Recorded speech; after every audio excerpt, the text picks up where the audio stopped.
여러분,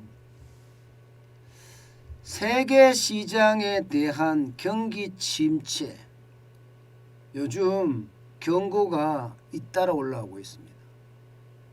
투자은행들도 경고하고 있고요. 경제기관들도 경고하고 있습니다. 그만큼 말입니다. 러시아가 우크라이나를 침공한 것, 이것이 시장에 굉장히 영향을 많이 미친다는 뜻이에요.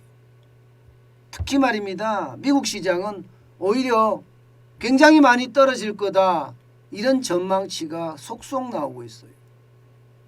골드만삭스가 미국의 경제성장률 전망치를 여러분도 아시겠지만 2%에서 1.75%까지 낮췄어요. 예, 이것은 미국 경제가 그만큼 좋지 않게 된다는 뜻이에요. 이게 금리도 인상하기 전인데 1.75%까지 내려간다는 것은 미국 경제가 앞으로 꼬꾸라진다는 이야기예요. 꼬꾸라진다. 어쩌면 말입니다. 경제 성장률이 일어나지 않는다는 것은 충격에 해당됩니다. 그런데 미국만 그런 게 아니에요. 전 세계적으로 마찬가지입니다. 러시아는 말할 것도 없고요.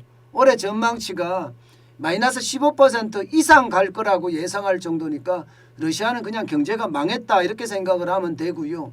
유럽도 만만치 않습니다. 유럽도 올해 3.9% 성장을 예상하고 있지만 과연 3.9% 성장할 거냐? No. 이거 굉장히 하향 조정할 거다, 이렇게 예상을 하고요. 여기에다가 세계 경제도 4.4% 예상을 하지만 이것도 많이 조정이 될 거다. IMF는 이렇게 경고하고 있거든요.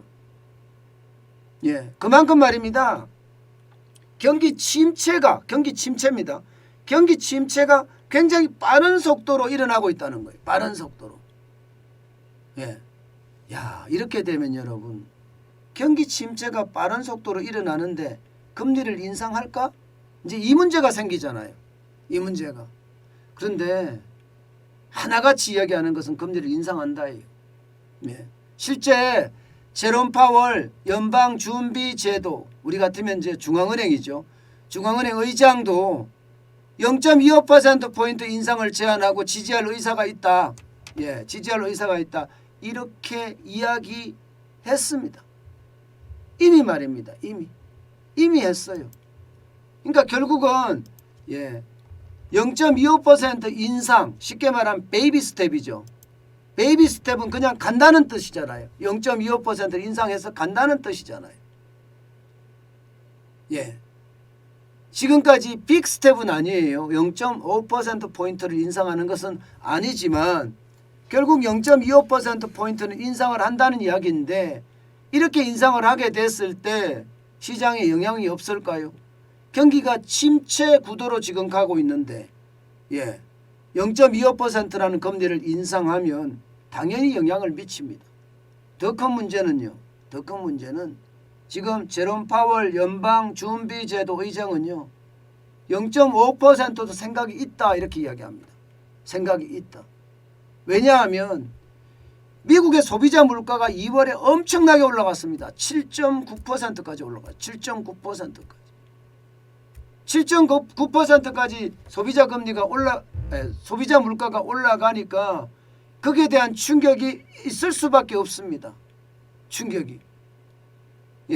7.9%라는 것은요, 1982년 1월 이후로 최고치라고요. 1월 이후로. 1월 이후 최고치면 1981년이면 여러분 5.16 쇼크가 끝나는 시점입니다. 1982년, 1982년이면요. 그만큼 말입니다. 그때만큼 지금 물가가 많이 올라갔다는 뜻이잖아요. 그래서 제롬 파월 연방준비의장은요, 올리겠다. 그것도 빅스텝의 가능성이 있다는 거예요. 가능성이 없다가 아닙니다. 금리를 올리는데 몇 번 올릴 거냐에 대한 예상은 아직 좀 두고 봐야 되지만 3월의 금리는 어떤 식이든 올리고, 올리는데 얼마나 올리느냐, 0.25%를 올리느냐 0.5%를 올리느냐, 그 차이만 있을 뿐입니다. 만약에 말입니다, 3월에 0.25%를 올리면 5월에도 0.25%를 올릴 거예요. 5월에도. 그만큼 미국의 인플레이션에 대한 우려는 굉장히 큽니다. 예, 굉장히 큽니다. 때문에 3월에 0.5%를 안 올린다고 이게 시장에 그렇게 충격이 크지 않을 거다 이런 생각을 하면 저는 아니라고 봅니다. 결국 말입니다. 결국 인플레이션에 대한 우려는 결국 말입니다. 금리 인상으로 계속 가질 거예요. 게다가 미국의 국채 수익률 곡선을 보면요. 단기금리가 장기금리를 초과하는 역전 상태가 일어났습니다. 이게 단기금리면 예를 들어서 만기가 한 3년 이렇게 되는 것이 만기가 한 10년 되는 것보다가 금리가 더 높다는 거예요. 금리가 더 높다. 이 상황은요. 여러분 결국 말입니다.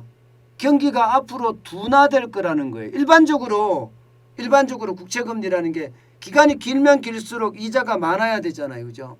이게 일반적인 논리잖아요. 근데 기간이 길면 길수록 이게 이자가 떨어진다는 것은 앞으로 경제가 좋아지지 않는다는 이야기잖아요.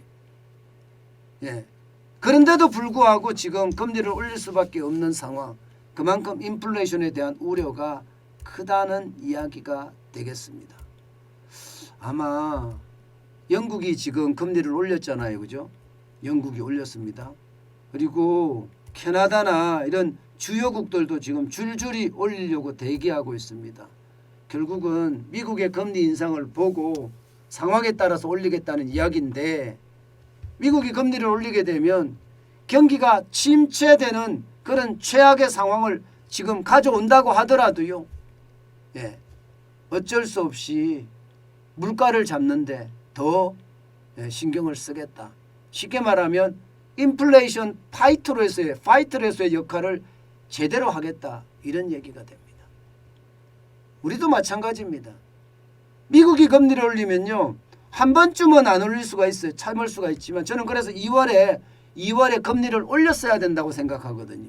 한 번쯤은 참을 수 있지만 만약에 말입니다. FOMC가 3월에 올리고 5월에 올리고 6월에 올리고 이렇게 되면 우리도 그 사이에 금리를 올릴 수밖에 없어요. 그러면 새로운 정부가 지금 시작하고 나자마자 금리를 올려야 되는 그런 상황도 맞을 수 있다는 겁니다. 그런 상황.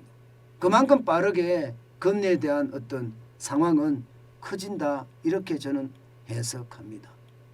금리는 결국 올해 줄줄이 오른다. 그러면 그에 따라서 경기도 이렇게 계속 타고 올라가지 못하고 경기도 줄줄이 이렇게 빠진다. 저는 그렇게 지금 분석하고 있습니다.